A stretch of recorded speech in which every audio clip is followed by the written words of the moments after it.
Hello, good afternoon, everyone. It's nice to see so many faces in this audience. I am delighted to share with you today the fastest 3D printing technology at the highest resolution on the face of the planet. This is not sped up. This is 200 microns wide and 200 microns tall, and it's printed in less than 7 seconds.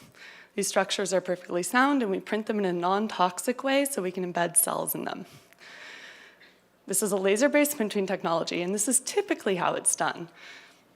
A laser is scanned across some sort of photoresist or some sort of printing material, but what we've done that's very, very different is we've created a hologram.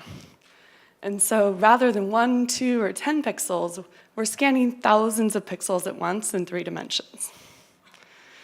So this gives us a ton of flexibility. We can take any CAD file we want, run it through our system, and recreate a structure.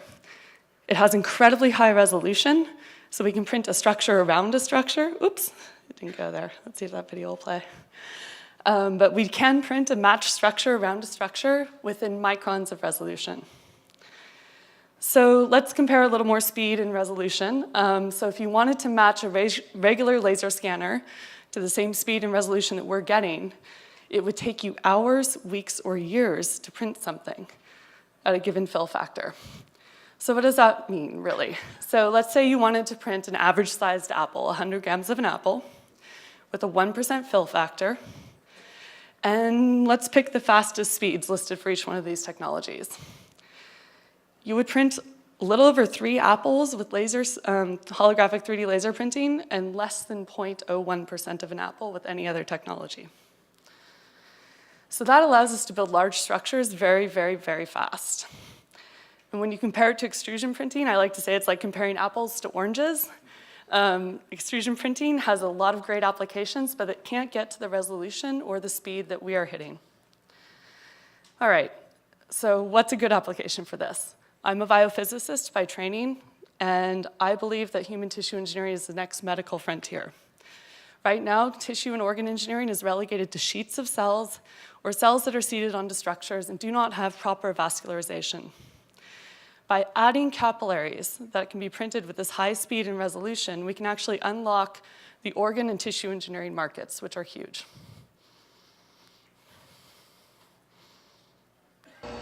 So, oops, that's not supposed to have audio, but that's what it sounds like in our lab when something's printing. So that's a printing of a test structure. We're printing test vascular structures as we speak. We're knocking out vascular structures that are about 700 microns at an inlet, so our engineers can handle them easily, and then have human-sized capillaries in the center for our fluid flow testing.